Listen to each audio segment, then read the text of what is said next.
Good afternoon. Thank you again for attending this lecture series, and today is the fourth one in this series. My last lecture discussed the appearance of a new concept of historic time or dynastic time during the Han Dynasty, as well as various kinds of auspicious omen images associated with this new concept, which appeared around 2nd century BCE, around that time. The principal function of these images is to link dynastic power with divine power, with heaven.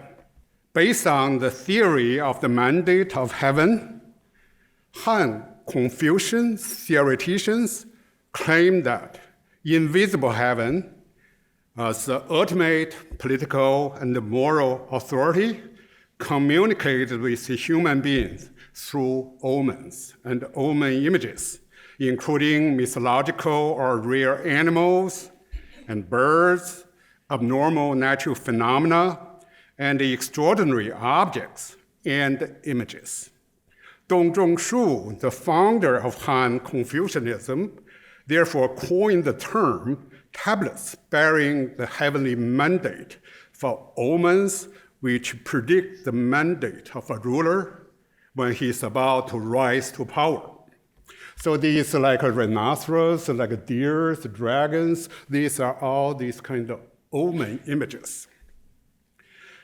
These ideas also played a profound role in the introduction of Buddhist art from India to China.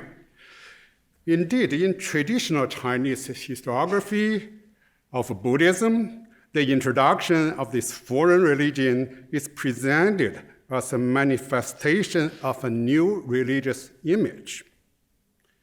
The sutra in 42 sections, one of the earliest Buddhist texts written in China around the 2nd century CE, relate that Emperor Ming of the later Han had a dream in which a divine figure flew to his palace. You can see the upper part there. The figure had a golden body, and sunlight emanated from his neck. Other texts supply more details about the figure's extraordinary physique. He was 16 feet tall and about, quote unquote, to assume countless forms and enter everything at will. These accounts all end the same way. The next day, the emperor told his ministers about the divine figure in his dream and demanded an identification. That's the lower part. A learned man named Fu Yi replied that this must be a sage in the West called the Buddha. His answer then led the emperor to send the first envoy to India to seek Buddhism.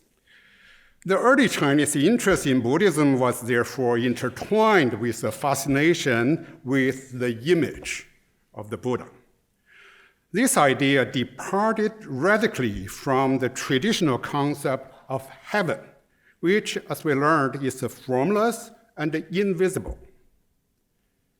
The connection between dynastic power and the divine images would be strengthened in the following centuries to become a central topic of Buddhist writings and Buddhist visual representations. This process accelerated during the period of division, basically from the 4th century to 6th century, also known as the Northern Southern dynasties, when the country was split into two halves, North and South. So you can see from the map, really suggesting this very unstable political situation during this period. Actually, not just two halves. There are many different local regimes emerged during this period. Interestingly, instead of simply explaining authentic Buddhist teachings from Indian world, writings about Buddhism and Buddhist images by Chinese monastic authors during this period reveal intense engagement with the local politics. The life stories of miraculous Buddha images constantly engage with political process in China, including Chinese dynastic transitions. So my lecture today will discuss two such narratives, one textual and one pictorial. My first task will be to uncover dynastic time in these narratives, which are mostly religious biographies, not really political histories. So we have to really uncover this political discourse from these kind of hagiography biographies. I will demonstrate that their subject and narrative scheme betray certain patterns, and that these patterns also inspired the making of actual works of art. I will analyze three related groups of materials you see here. The first two groups consist of textual information provided by two monastic authors, Hui Jiao and Dao Xuan, in the early 6th and the early 7th century, respectively. So these two men live about 100 years apart. The last group is comprised of a set of late 7th century murals in Mogao 323, one of the surviving cave chapels, Dunhuang, in northwest China. Hui Jiao is the first Chinese author to write on miraculous Buddhist images at some length. He was a native of the south and spent his whole life in the lower Yangtze River region, mainly during the reign of the Southern Liang dynasty, basically the first half of the 6th century. His book, called The Lives of Eminent Monks, records the life events of 257 outstanding monks from the 1st century to his own time. Among them, one particular monk, Monk Huida, stands out as a singular seeker of Buddhist holy icons and discoverer of buried relics, Buddhist relics. He acquired this passion after a life-changing experience. In Hui Jiao's account, this monk Huida was born with the name Liu Sahe, Li Shi, Shanxi, in northwest China. So it's from far north, you can see there. As a young man, he loved to hunt, but this was changed by a miraculous event when he turned 31. That year, he fell into a deep coma. The text says false death, just almost died. He fell into a deep coma, in which he traveled to the underworld and witnessed the horrors of hell.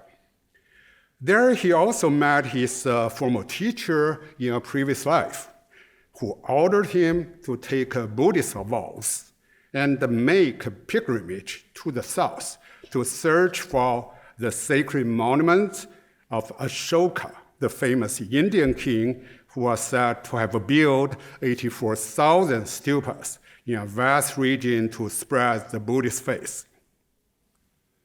Following these instructions, the reborn Liu Sahe, now the monk Huida, went to lower Yangtze River region on his religious mission.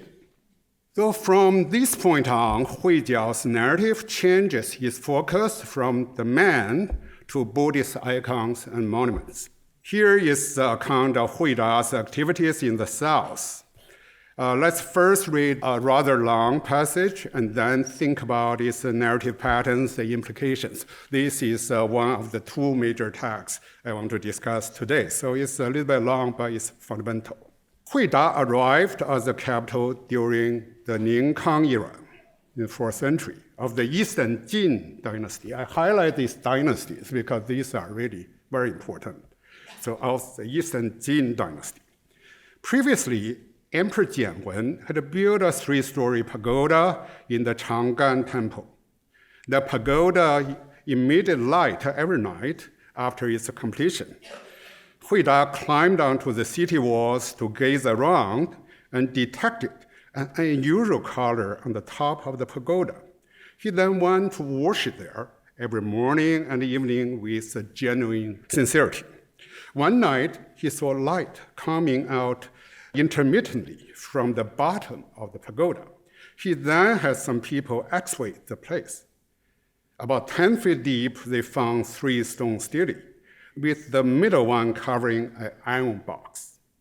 Within it was a silver box. Inside of it was a golden box that contained 3 relics, as well as a fingernail and a strand of hair. The hair, several feet long and brilliant in color, coiled into a snake shape when it curled up. So it's a foreign hair. It's not Chinese hair for golden curl. So this pagoda was in fact one of the 84,000 that King Ashoka had built at the time of King Jing of the Zhou dynasty. Seeing it, all Buddhist monks and lay believers gasped in admiration. Huida then erected a new pagoda west of the old one to store the relics. In the 16th year of the Taiyuan era of the Eastern Jin dynasty, Emperor Xiao Wu further increased the height of this pagoda to 3 stories. That's the first part of this narrative. There's still more. So the next part of Huijiao's account actually was illustrated in a Tang Dynasty mural, Dunhuang. So I will speak about this mural later in this talk. Now I've just put it next to the text to add some visual interest. So let's still follow the text. Previously, during the Xianhe era of the Eastern Jin, Gao Kui, the magistrate of Danyang, found a golden statue in a river near the Zhanghe Bridge. The statue was finely crafted, but the base and halo were missing. A Sanskrit inscription on the front stated that it was made by King Ashoka's 4th daughter. Gao Kui had it transported back. When the vehicle passed the entrance of Chang'an Lane, the ox pulling the cart refused to obey the driver's order to go any further. When the driver let the animal walk freely, it pulled the cart and statue, of course, directly towards the Chang'an Temple. You see, this temple is definitely very important. It was founded by the emperor, we learned earlier. Then, several years later, a fisherman named Zhang Xishi found a lotus base made of bronze floating on the sea. So here is the lotus base. Officials sent it to the country magistrate, who then reported the miracle to the court. The emperor ordered to have it installed under the feet of the statue. It fit perfectly. Afterward, 5 monks from the Western district went to Gao Kui, telling him that in the past they had obtained the Buddha statue made by King Ashoka in India. When the Western Jin capital Ye was pillaged, they hid it under a river. Now that the royal path opened again, they were trying to find its whereabouts. Before long, they had a dream telling them the statue had emerged east of the Yangtze River and had been obtained by Gao. They therefore traveled over mountain seas or rivers, hoping to see the statue again and to worship it. Gao Kui took them to the temple. They cried with joy at seeing the statue, which radiated in response. Its light brightened the dark temple hall. The monks said that the original halo was still far away at this moment, but it should be found and arrive soon. In the first year of the Xian'an era, a pearl diver at Hepu County in Jiaozhou, today's northern Vietnam, found the missing halo on the bottom of the ocean. The provincial governor reported the finding in a memorial, and the Emperor Jianwen donated it to the statue. In shape and color, it fit the statue perfectly. Because of continuous auspicious resonance between East and West during these 40 years, the halo and base were finally reunited with the statue. So I will summarize the next section. It's a very long section, all about these statues. The next section also very interesting, but I will summarize it and again illustrate it with some murals from Dunhuang, which I will discuss later. Now, still follow the text. I just summarize this next story. Basically, Hui Da visited another group of statues in a temple called the Tongxuan Temple. It's also in the capital area of Eastern Jin, in a place called Wu County. The miracle about these two statues, actually two stone statues, had occurred several decades earlier in 313 CE, the last year of the Western Jin dynasty, or the last year of the Jin dynasty. So Jin had two parts, Western Jin or Eastern Jin, or Jin and Eastern Jin. So this miracle happened the last year of first part, the Western Jin or Jin.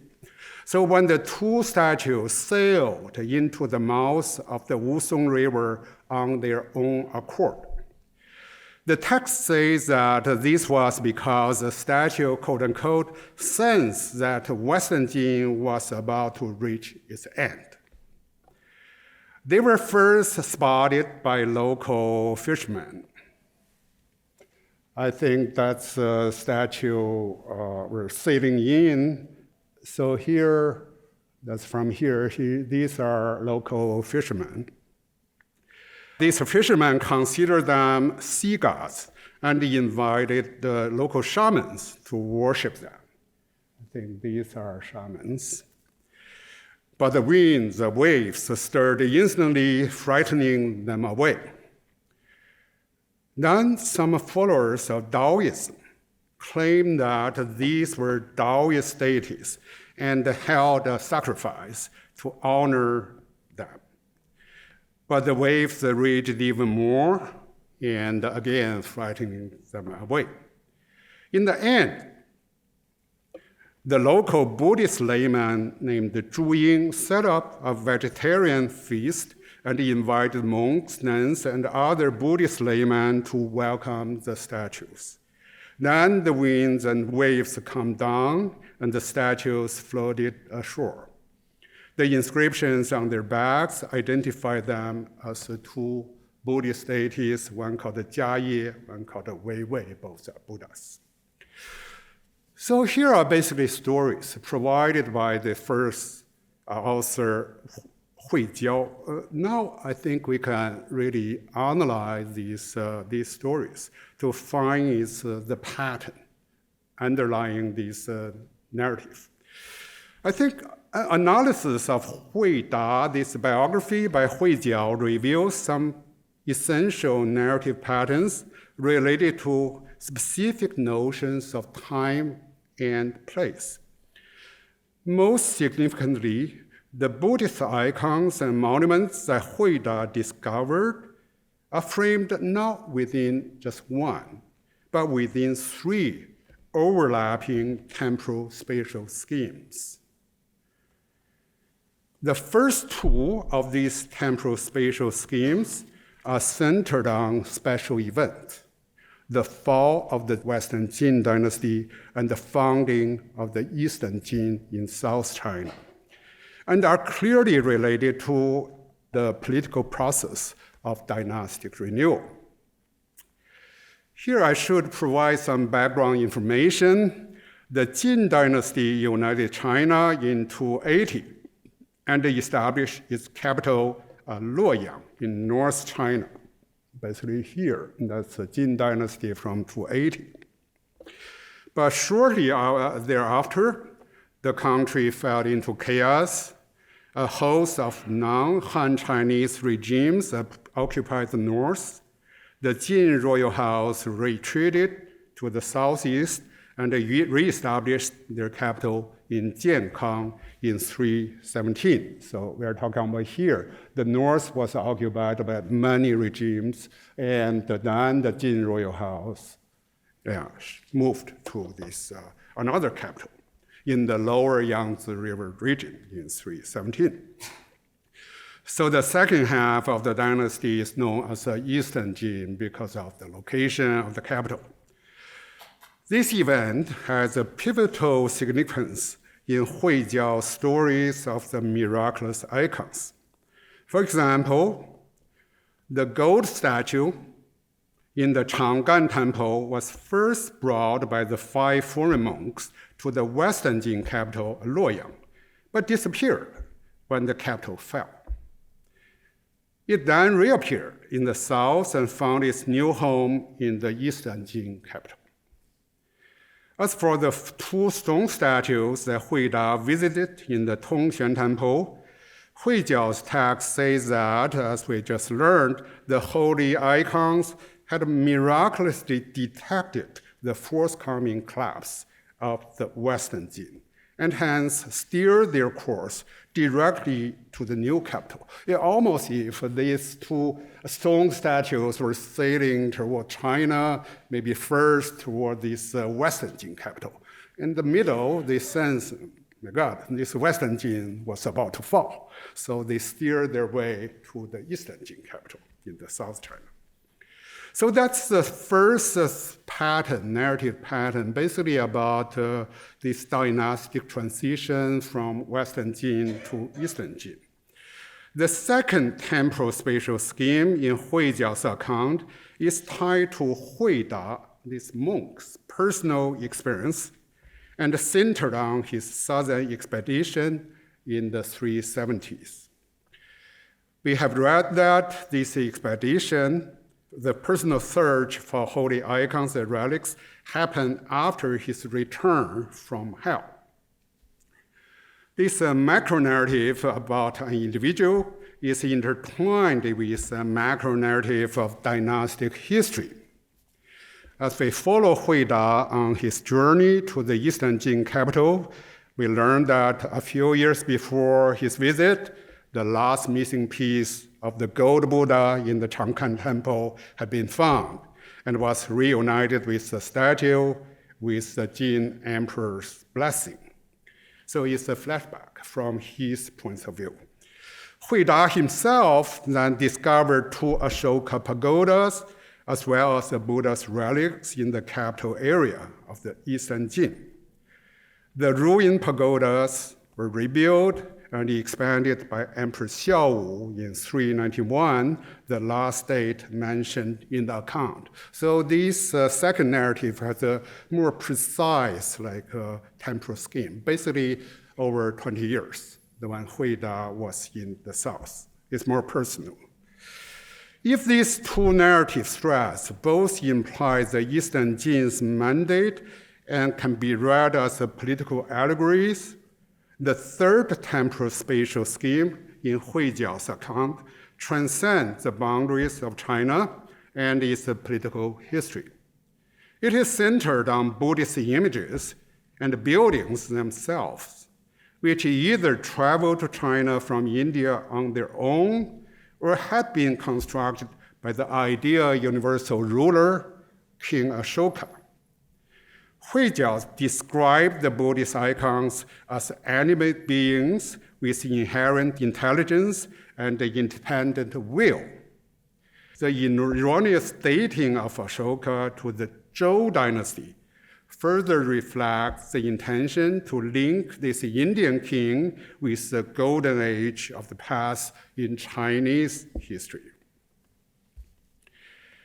With their shifting scopes and focuses, these 3 temporal spatial schemes work together to support a political claim through identifying the South as the center of Buddhism. It was there that the most ancient Buddhist relics and monuments were found and honored by Eastern Jin rulers. This claim is reinforced by Huida's own biography. Although he was a northerner and spent his first 30 years in the north, he was directed by divine guidance to the south to visit true Buddhist images and monuments with a direct connection to India, which he subsequently discovered in a small area centered on the Eastern Jin capital in the lower Yangtze River region. This pro-Eastern Jin agenda becomes most explicit in the story of the gold statue in the Chang'an Temple. When it first traveled to the south, its incomplete state served as an allegorical analogy for the country's division. Reassembling its missing part sections in the south therefore symbolized the Eastern Jin's mandate to reunite the country, although it never happened. So we can almost imagine this story was created during the period of Eastern Jin. Yeah. The next section. Dao Xuan's account of the miraculous Buddha statue of Fanhe. Hui Jiao's account of Hui Da's southern pilgrimage we just reviewed ends with the line, "We lost his traces afterwards." He stopped there. Not long after Hui Jiao died in 554, another biography of Hui Da appeared in the north. This version has a little to do with Hui Da's activities in the south.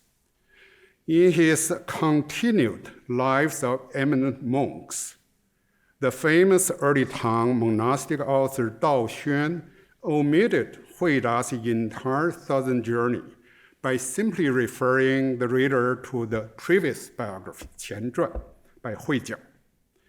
Instead, he informed the readers about what happened to Hui Da after he returned to the north in 420, which meaningfully coincided with the final year of the Eastern Jin. So when Eastern Jin ended, Hui Da returned to the north, according to this new account.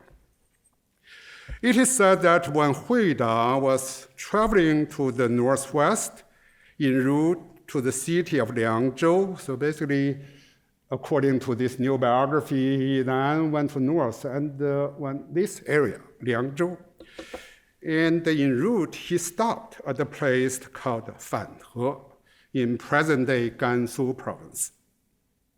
There, facing a mountain called Mount Yugu in distance, he bowed and predicted that a miraculous Buddha statue would emerge from the mountain cliff in the future. He told the followers, "Should its wondrous appearance be complete, then people will be happy and the world will be peaceful. But if some parts of the statue are missing, then the world will be in turmoil and the people will suffer." That's his prophecy. This prophecy turned out to be Hui Da's last words. He fell into a gorge not long after. His bones were smashed to pieces as tiny as the sunflower seeds that's recorded in this biography. Someone found these pieces and strung these fragmented bones together and left them in the hand of a Buddha statue in an old temple near that gorge. Quite vivid. A different spatial temporal framework we see here sharply separates this new account from the old one. Not only does it relocate Hui Da to the north, but more importantly, it reorients the temporality. In the southern account, Hui Da's significance lay completely in his relationship with the past. His pilgrimage itself the result of past events in his life that false death or coma led him to discover ruins and relics. In the northern account, however, his significance lay completely in his relationship with the future. He's no longer a Buddhist archaeologist searching for relics and ruins, but has become a prophet who left his words to be fulfilled and his own relics to be worshipped by later people. So following this new direction, Dao Xuan recorded Hui Da's prophecy of the Fanhe statue as the only event in the monk's life, because really the significance is about future, so his life had to stop here. The next part had to be continued by the statue. So this new biography, the author Dao Xuan devoted the remaining of the and far larger portion of the biography to the statue's manifestation after Hui Da's death. In other words, the principal protagonist of the biography is no longer Hui Da, the monk, but the statue.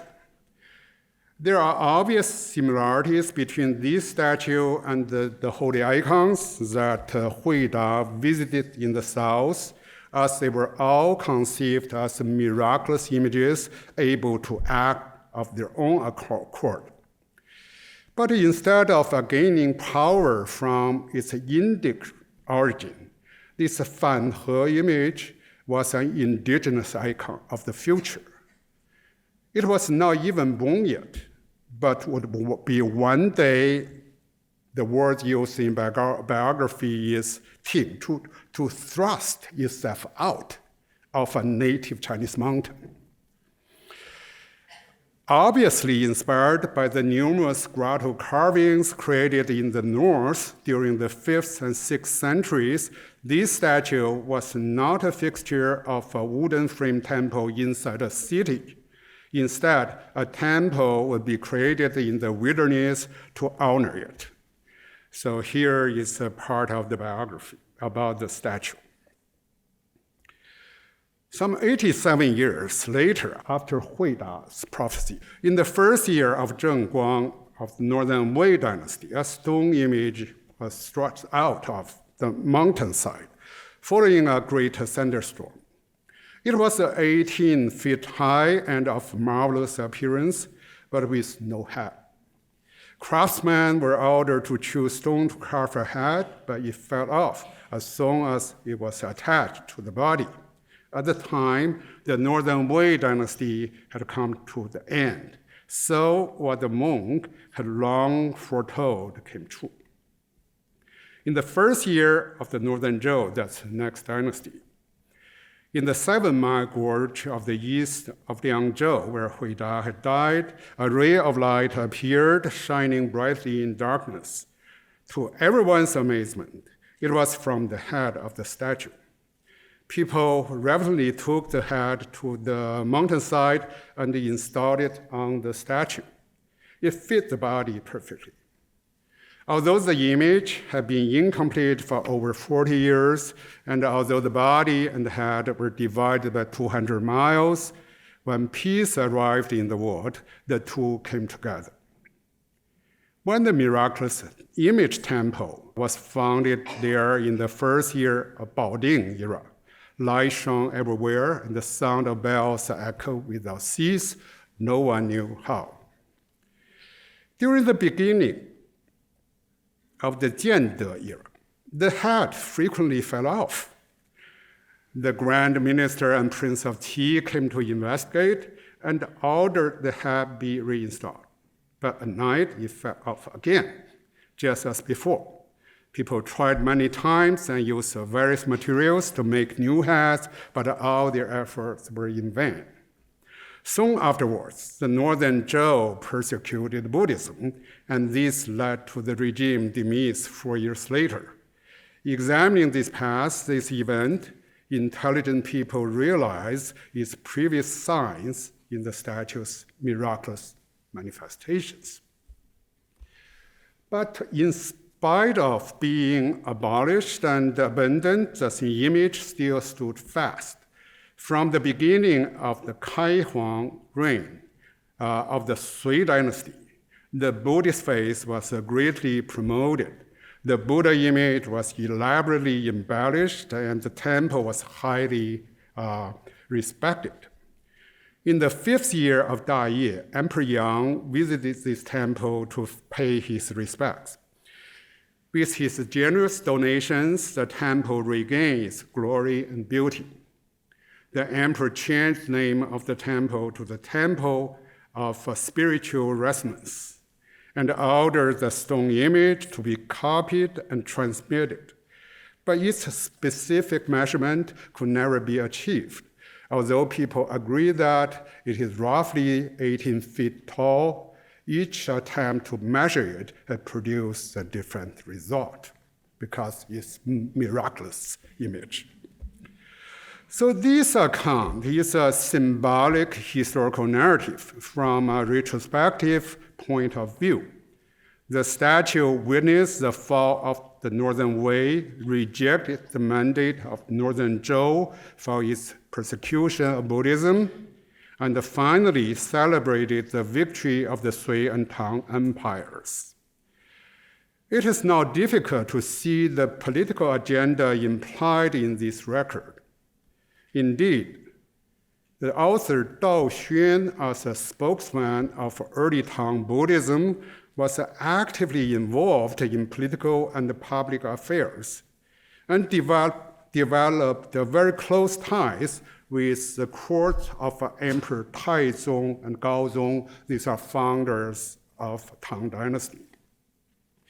His works, characterized by a strong synthetic tendency, often transcended the old political boundaries of the North and South. Several encyclopedias compiled by him and his colleagues, including the collected records of spiritual resonance of the Three Jewels in China, an extended collection of Buddhist writings, and the Pearl Grove of the Dharma Garden, gather Buddhist miracle tales, accounts from gazetteers, and hagiography from various sources into a unified whole. These are enormous compendiums. So they bring all sorts of stories into these collections of texts. Not coincidentally, these three books all include the story of the Fan He statue, as well as Hui Jiao's account of the sacred images that Hui Da visited in the south. These synthetic Buddhist compilations seem to have mirrored the country's political unification under the Tang. This synthetic view also given a pictorial form in one of the most fascinating cave chapels at Dunhuang. So now we turn to this cave and visual images. Among nearly 500 cave chapels with murals and sculptures that have survived at Dunhuang, Cave 323 is unique in its pictorial program. I have previously suggested that it was established by the followers of Dao Xuan in the late 7th century. Today, I will focus on its murals and sculpture, which reflect a systematic effort to construct a history of Chinese Buddhism based on the concept of miraculous resonance, called Ganying, and the numinous traces of Lingji, both related to miraculous images. So these are two central concepts in this kind of narrative. The cave is a moderate size with a square chamber about 5.5 meters each side. Like all other Dunhuang caves, it faces east. So the niche on the west wall defines its focus. The sculptures inside the niche were reconfigured in later times. But the Tang Dynasty murals on the three other walls remain largely untouched. On the north and south walls flanking the central niche, two ultra-long compositions appear above two rows of large bodhisattvas. Scholars have termed these two compositions paintings of Buddhist history or narrative illustrations of miraculous resonance. These two appellations actually indicate two parallel yet intertwined themes of the murals. On the one hand, their narrative sequence followed the order of Chinese dynasties, and their human protagonists are found in transmitted historical texts. On the other hand, most of the stories in the two murals illustrate instances of miraculous resonances and numinous traces, and hence convey a strong flavor of religious mysticism. Such a blending of historical and superhistorical dimensions betrays a particular conceptualization of history at that time, and exemplify a corresponding narrative mode. So let's first briefly introduce or review the content of the murals. Designed as a continuous narrative cycle, the two murals comprise a vast panorama that sprawls out onto a coherent landscape background. Basically, that's the direction, and here is here from the west, and then you can see vaguely the landscape. It has faded, but there's a lot of beautiful mountains. Yeah. Each mural is internally divided into a number of frames, 7 frames in total, with 4 on the north wall and 3 on the south wall. Each frame has 1 or 2 central protagonists, either historical figures, miraculous images, or numerous sights. So these protagonists do not have to be human. It can be image or can be a place. Yeah. The historical narrative starts from the west end of the north wall and proceeds to the east end, then restarts from the west end of the south wall and concludes at the east end. I hope you can see the blue part is really the niche. So first going this way, then turn around, going that way. The designer was apparently well-versed in Buddhist literature since he inserted lengthy inscriptions in rectangular cartouches in the paintings, providing precise explanation for the illustrated historical event. So you can see many of these kind of dark rectangles. Those are cartouches with long inscriptions. The first frame in the narrative cycle depicts an event that allegedly took place in the 2nd century BCE, the early state, BCE. We start from there.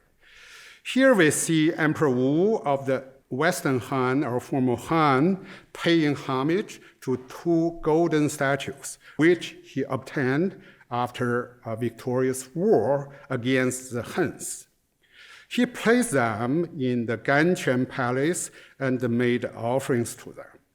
But he didn't know what gods these statues represented, so he sent Zhang Qian to the western regions to find out. The lower scene in the picture shows Zhang Qian kneeling in front of Emperor Wu to receive the order. The emperor rides on a horse under a canopy. The upper left scene shows Zhang in the kingdom of Bactria, where he learned that the 2 golden men were statues of the Buddha. The legend depicted here didn't take place until the mid-6th century. Dao Xuan, the author, then cited it in his writings as one of the key events that marked the moment when Buddhism reached China. Continuing the narrative thread of Zhang Qian's expedition, the next frame represents legend related to a sacred pond in Bactria, where the Buddha washed his monastic robe after achieving enlightenment. So here we see the Buddha here, and here's the pond. The following frame leads the viewers back to China, where the Central Asian monk Fotu Deng performed miracles in front of Shihu, the ruler of the later Zhao from 334 to 349. In one place in the picture, he turns wine into a thunderstorm to put out a fire in faraway city. We see here the city, he turned the wine in his cup into this storm. That's one major miracle. In another place, he makes a prophecy through listening to the chiming of bells on pagoda. The scene at the lower right corner contrasts Fotu Deng's genuine magic with the phony devotions of heretics, whose fake stupa fell apart when King Ashoka bowed to it. The next frame on the north wall illustrates the deeds of another famous miracle worker, the Sogdian monk Kang Seng Hui. The upper left scene shows him traveling in a sailboat to the kingdom of Wu in southeast China. The two scenes in the center and upper right together depict his most famous deed in conjuring up Buddha's relics in front of Emperor Sun Quan, who then built the Jianchu temple to honor the Buddha. So here you can see basically that is the relics. You have multicolored lights coming out from the relics. And here is the temple founded by the king. Sun Quan's grandson Sun Hao, who ruled the Wu from 264 to 284, kneels before Kang Seng Hui. The accompanying inscription explains that Sun Hao initially had no faith in Buddhism, but became a devoted follower of the religion after listening to Kang's lectures.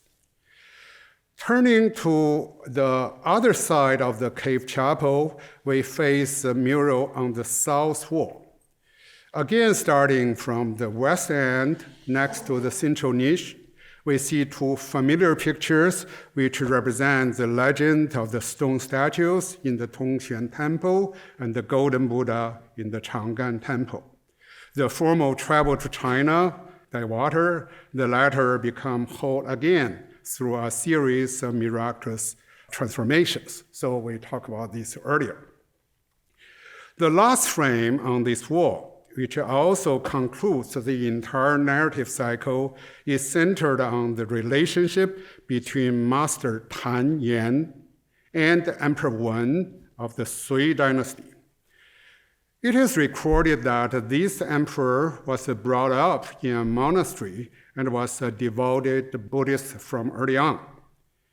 After ascending the throne and uniting the country, he became one of the greatest Buddhist monarchs in Chinese history and was initiated into the 8 precepts by this monk, Tan Yan. At the lower left side of the frame, this monk Tan Yan is being carried to court in an elaborate sedan. The two scenes above and next to this image illustrate a single event, explained in lengthy inscriptions which accompany these images. One of the inscriptions reads, "In the 6th year of the Kai Huang reign, the whole country suffered from drought. Divinations to gods received no response. The emperor asked Master Tan Yan whether he had made any mistake in ruling the country to cause this calamity. The master then initiated the emperor into the 8 precepts in the Taixing Palace, and the wind and rain assumed their normal course throughout the country." Next to this inscription, Emperor Wen, followed by his queens and attendants, approaches monk Tan Yan with this inquiry we just heard. The scene to the upper left shows the emperor kneeling humbly as a disciple, receiving initiation from the monk, who is seated high up on a tall dais in the hall. Thick clouds gather above the scene, indicating heaven's response to the emperor's good deeds. So you can see happened, the clouds gathering and responding in response to the emperor's devotion, right? The clouds extend over the scene to the right, where a large stupa sends out a multicolored light. Tan Yan is again seated on a tall dais in front of Emperor Wen, who takes lower seat while clasping his hand. Hope you can see. Here's a stupa, the multicolored light. Here is the monk, Tan Yan, sitting above this dais. Here is the emperor sitting on a low platform. The monk's dominant position is echoed by the accompanying inscription. I read. Master Yan lectured on the Parinirvana Sutra for Emperor Wen in front of a stupa, and is completing his commentary and discourses on this sutra, stimulating the stupa to emit light for 3 days. The dynastic chronological structure of the 2 murals is beyond doubt. The pictorial narrative, indicated by the titles, starts from the formal Han in the 2nd century BCE, right? So starting from here, from the Western Han, and ends at the Sui dynasty in the late 6th century BCE. So it's end here. You first go this way, then go that way. So it's really, with the images in between, representing historical figures and events during the Wu, the later Zhao, the Western Jin, and the Eastern Jin dynasties. This linear dynastic time leads to the moment of the present, symbolized by the Buddha statue in the central niche. So the sequence really starting from here, go here, then from here again to here is the Sui. Sui is immediately before Tang. So here is the present, the Tang dynasty. Unfortunately, the original statue in this position in the central niche is missing. Scholars agree that the current statue we see here was put there later. Based on the sculpted mountains in the niche and the traces on the back wall, so basically very important clue are those mountains and in the niche. These are original. So based on these mountains and other traces on the back wall, I have followed the late Shi Weixiang, a Dunhuang scholar. I followed him to propose that the original icon should have been a standing image situated in mountainous environment. The only such image at Dunhuang is that of the Fanhe Buddha I introduced earlier in this talk. The only image at Dunhuang, there are thousand images. The only image is surrounded by mountain, a standing figure is this Fanhe image. Also known as the miraculous image of Liangzhou, this icon appears in cave 203 and 300. In these 2 caves, the Fanhe Buddha is presented as the main image in the central niche. Dense layers of mountain cracks surround the statue, which seems to have just thrust itself out of cliff. Integrated into the pictorial program of cave 2323, this icon acquires a richer and more complex meaning when combined with the historical narratives on the 2 walls. I just mentioned that the narrative paintings on the walls show a clear dynastic sequence, starting from the Han and ending at the Sui dynasty. To those living in the 7th century during the Tang dynasty, these painting passages on the walls depicted bygone history, whereas the Fanhe Buddha in the central niche represents the present Tang Empire. The statue could possess this significance because, first of all, it was a native miraculous icon that originated in North China, and hence differed from all imported foreign icons portrayed on the side walls. This explains why, in the Dao Xuan's narrative cited earlier, this statue is connected to and only connected to a series of northern regimes. Among these regimes, the Northern Wei and Northern Zhou lost their chance to unite the country, so the statue remained damaged. It became complete and stayed so once the Sui and Tang rulers united the country. This self-congratulatory attitude and the dynastic sequencing of the pictorial narrative seemed to imply the point of view of the ruling regime. But even this is true to some extent, the murals are not simply political propaganda because they also challenge the dominance of dynastic power. Indeed, from the beginning, the tension between Buddhism and Chinese dynastic power had been conveyed by stories and representations of miraculous icons.